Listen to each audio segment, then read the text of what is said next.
ಯುಗಾದಿ ಹಬ್ಬಕ್ಕೆ ಒಬ್ಬಟ್ಟು ಎಷ್ಟು ಮುಖ್ಯನೋ ಕಾಳುಗೊಜ್ಜು ಅಷ್ಟೇ ಮುಖ್ಯ. ಕಂಪಲ್ಸರಿ ಎಲ್ಲ ಒಬ್ಬಟ್ಟು ಕಾಳುಗೊಜ್ಜು ಮಾಡೇ ಮಾಡ್ತಾರೆ. ಕಾಳುಗೊಜ್ಜು ಮಾಡೋಕ್ಕೆ ಬರಲ್ಲ, ಟೇಸ್ಟೇ ಬರಲ್ಲ ಅನ್ನೋರು ಒಂದ್ಸಲಿ ಈ ವಿಡಿಯೋ ನೋಡ್ಕೊಂಡು ಮಾಡಿ. ಟೇಸ್ಟ್ ಮಾತ್ರ ತುಂಬ ಚೆನ್ನಾಗಿರುತ್ತೆ.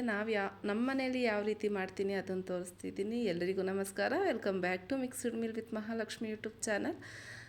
ಹಾಗಾದ್ರೆ ರೆಸಿಪಿ ಸ್ಟಾರ್ಟ್ ಮಾಡೋಣ. ನಾನಿಲ್ಲಿ ಕಡಲೆಕಾಳನ್ನ ರಾತ್ರಿನೇ ನೆನೆಸಿಟ್ಟಿದ್ದೆ. ನೀವು ಹಬ್ಬ ನಾಳೆ ಅನ್ನೋಂಗೆ ಕಡಲೆಕಾಳು ನೈಟೇ ನೆನೆಸಿಡಿ. ಇಲ್ಲ ಅಂದರೆ ಟೈಮ್ ಇರಲಿಲ್ಲ, ಮರ್ತೋಯ್ತು ಅಂದರೆ ಬಿಸಿನೀರಲ್ಲಿ 1-2-3 ಅವರ್ಸ್ ನೆನೆಸಿದ್ರು ನಡೆಯುತ್ತೆ. ಅದನ್ನು ಚೆನ್ನಾಗಿ 2-3 ಸಲ ವಾಶ್ ಮಾಡಿ ಕುಕ್ಕರ್ಗೆ ಸೇರಿಸ್ತಾ ಇದ್ದೀನಿ. ಕಾಳು ಬೇಯೋದಕ್ಕೆ ಎಷ್ಟು ನೀರು ಬೇಕೋ ಅಷ್ಟು ನೀರು ಹಾಕಿ, ಕಾಳಿಗೆ ಎಷ್ಟು ಉಪ್ಪು ಬೇಕು ಅಂದರೆ ಸ್ವಲ್ಪ ಉಪ್ಪು ಹಾಕಿ ಕಾಳನ್ನ ಬೇಯಿಸ್ಕೊಳ್ಳೋಣ. 2 ವಿಜಿಲ್ ಆದರೆ ಸಾಕು. ನೆಕ್ಸ್ಟು ನಾವು ಮಸಾಲೆ ಹಾಕಿ ಇನ್ನೂ 3 ವಿಜಿಲ್ ತೆಗಿತೀವಿ. ಸೊ 2 ವಿಜಿಲ್ ಆದರೆ ಸಾಕು. ಅಷ್ಟೊತ್ತಲ್ಲಿ ಒಂದು ಸೂಪರ್ ಮಸಾಲೆ ಆಡಿಸ್ಕೊಳ್ಳೋಣ.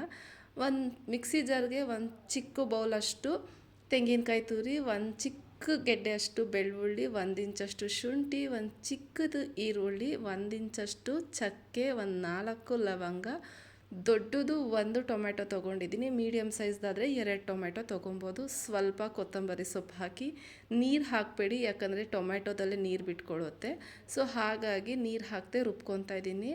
ನೀವು ಮಸಾಲೆನ ತರಿಯಾಗೆ ರುಬ್ಕೊಬೇಕು, ಸ್ವಲ್ಪ ಫೈನ್ ಪೇಸ್ಟಾಗೆ ಮಾಡ್ಕೊಬಾರ್ದು. ಯಾಕಂದರೆ ಕಾಳು ಗೊಜ್ಜುಗೆ ಸ್ವಲ್ಪ ತರಿಯಾಗಿದ್ರೇ ಚೆನ್ನಾಗಿರತ್ತೆ. ಮಸಾಲೆ ಇಷ್ಟ ಆದಮೇಲೆ ಈ ಕಡೆ ಕಾಳು ಬೆಂದಿದೆ. ಕಾಳು ನೋಡ್ತಾ ಇದ್ದೀರಲ್ಲ, ನಾನಿಲ್ಲಿ ಒಂದು 70% ಆಗಿ ಬೆಂದೈತೆ, ತೋರಿಸ್ತಾ ಇದ್ದೀನಿ ನೋಡಿ. ಇಷ್ಟು ಬೆಂದಿದೆ. ಇದನ್ನು ಒಂದು ಬೌಲಿಗೆ ಎತ್ತಿಟ್ಕೊತಾ ಇದ್ದೀನಿ. ಬೌಲಿಗೆ ಎತ್ತಿಟ್ಕೊಂಡಾದಮೇಲೆ ನೆಕ್ಸ್ಟು ಒಗ್ಗರಣೆ ಮಾಡ್ಕೊಳ್ಳೋಣ. ಗ್ಯಾಸ್ ಆನ್ ಮಾಡಿ ಪ್ಯಾನ್ ಇಟ್ಟು 2-3 ಟೇಬಲ್ ಸ್ಪೂನ್ ಆಯಿಲ್ ಹಾಕಿ, ಆಯಿಲ್ ಕಾದಾದಮೇಲೆ ಸ್ವಲ್ಪ ಸಾಸಿವೆ ಚಿಟಪಟ ಅಂತ ಸಿಡಿದ್ಮೇಲೆ ಒಂದು ಸ್ವಲ್ಪ ಕರಿಬೇವಿನ ಸೊಪ್ಪು ಹಾಕ್ಕೊತಾ ಇದ್ದೀನಿ. ಕರಿಬೇವಿನ ಸೊಪ್ಪು ಪಟಪಟ ಅಂದಮೇಲೆ ಒಂದು ದೊಡ್ಡ ಸೈಜ್ದು ಈರುಳ್ಳಿ ಹಾಕ್ಕೊತಾ ಇದ್ದೀನಿ. ಈರುಳ್ಳಿನ ಚೆನ್ನಾಗಿ ಫ್ರೈ ಮಾಡ್ಕೊಳ್ಳೋಣ. ಮೀಡಿಯಮ್ ಸೈಜ್ದಾದರೆ 2 ಈರುಳ್ಳಿ ಹಾಕ್ಕೊಳ್ಳಿ, ದೊಡ್ಡದಾದರೆ 1 ಈರುಳ್ಳಿ ಸಾಕಾಗತ್ತೆ.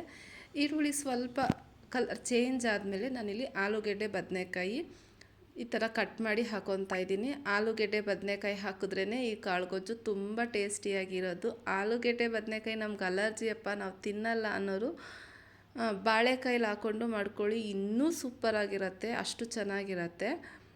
ಆಲೂಗೆಡ್ಡೆ ಬದನೆಕಾಯಿ ಲೈಟಾಗಿ ಫ್ರೈ ಆದಮೇಲೆ ಸ್ವಲ್ಪ ಸ್ಪೈಸಸ್ ಹಾಕ್ಕೊಳ್ಳೋಣ. ನಾನಿಲ್ಲಿ 2 ಟೇಬಲ್ ಸ್ಪೂನ್ ಆಗೋಷ್ಟು ಧನಿಯಾ ಪುಡಿ, 1.5 ಟೇಬಲ್ ಸ್ಪೂನ್ ಆಗೋಷ್ಟು ಚಿಲ್ಲಿ ಪೌಡ್ರು ಹಾಕ್ಕೊತಾ ಇದ್ದೀವಿ. ನಾವು ಕಾಳುಗೊಜ್ಜಿಗೆ ಧನಿಯಾ ಪುಡಿ ಒಂದು ಅರ್ಧ ಟೇಬಲ್ ಸ್ಪೂನ್ ಜಾಸ್ತಿ ಇದ್ರೇ ಚೆನ್ನಾಗಿರುತ್ತೆ. ಸೊ ಹಾಗಾಗಿ ನೀವು ಚಿಲ್ಲಿ ಪೌಡ್ರು ಖಾರಕ್ಕೆ ಅನುಗುಣವಾಗಿ ಹಾಕ್ಕೊಂಡ್ಮೇಲೆ ಒಂದು ಅರ್ಧ ಟೇಬಲ್ ಸ್ಪೂನ್ ಎಕ್ಸ್ಟ್ರಾ ಧನಿಯಾ ಪುಡಿ ಹಾಕ್ಕೊಂಡು 1/4 ಟೇಬಲ್ ಸ್ಪೂನ್ ಆಗೋಷ್ಟು ಅರಶಿನ ಹಾಕ್ಕೊಂಡು ಚೆನ್ನಾಗೆ ಮಿಕ್ಸ್ ಮಾಡ್ಕೊಳ್ಳಿ. ಈ ಅಂದರೆ ಈ ಪೌಡ್ರ್ ಇದೆಯಲ್ಲ ಖಾರದ ಪುಡಿ, ಅದು ಘಾಟೆಲ್ಲ ಹೋಗಬೇಕು. ಎಣ್ಣೆಲಿ ಚೆನ್ನಾಗಿ ಫ್ರೈ ಮಾಡೋದ್ರಿಂದ ಕಾಳುಗೊಜ್ಜು ಒಂದು ಒಳ್ಳೆ ಕಲರ್ ಬರುತ್ತೆ. ಸೊ ಹಾಗಾಗಿ ಈ ಟೈಮಲ್ಲೇ ಹಾಕ್ಕೊಂಡು ಚೆನ್ನಾಗೆ ಫ್ರೈ ಮಾಡಿ. ಇದು ಫ್ರೈ ಆದಮೇಲೆ ನಾವು ರುಬ್ಬಿರೋ ಅಂತಹ ಕಾಯಿ ಮಸಾಲೆ ಏನಿದೆಯೋ ಅದನ್ನು ಹಾಕ್ಕೊತಾ ಇದ್ದೀನಿ.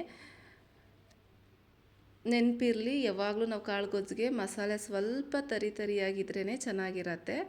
ಸೊ ಈ ಥರ ಹಾಕ್ಕೊಂಡು ಒಂದು ಸ್ವಲ್ಪ ನೀರು ಹಾಕ್ಕೊಳ್ಳಿ, ಜಾಸ್ತಿ ಹಾಕ್ಕೊಳ್ಬೇಡಿ.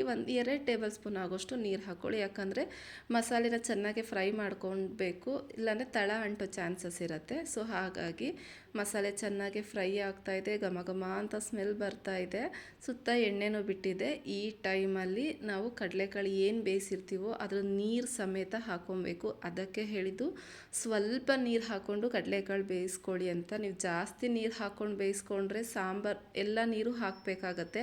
ಸೊ ಅದು ಸಾಂಬಾರು ಟೈಪಲ್ಲಿ ಆಗ್ಬಿಡುತ್ತೆ, ಗೊಜ್ಜಾಗಲ್ಲ. ಇಲ್ಲಾಂದರೆ ನೀರನ್ನ ಚೆಲ್ಲಿ ಸ್ವಲ್ಪ ಕಡಲೆಕಾಳು ಹಾಕ್ಕೊತೀವಿ ಅಂದರೆ ಆ ಕಡಲೆಕಾಳು ಬೇಯಿಸಿರೋ ನೀರು ಹಾಕಿಲ್ಲ ಅಂದರೆ ಕಾಳುಗೊಜ್ಜು ಟೇಸ್ಟ್ ಇರಲ್ಲ. ಸೊ ಹಾಗಾಗಿ ಕಾಳನ್ನ ಬೇಯಿಸ್ಬೇಕಾದ್ರೆ ಸ್ವಲ್ಪ ನೀರು ಹಾಕ್ಕೊಂಡು ನೀರು ಸಮೇತನೇ ಗೊಜ್ಜಿಗೆ ಹಾಕ್ಕೊಬೇಕು. ಕನ್ಸಿಸ್ಟೆನ್ಸಿ ನೋಡ್ಕೊಳ್ಳಿ.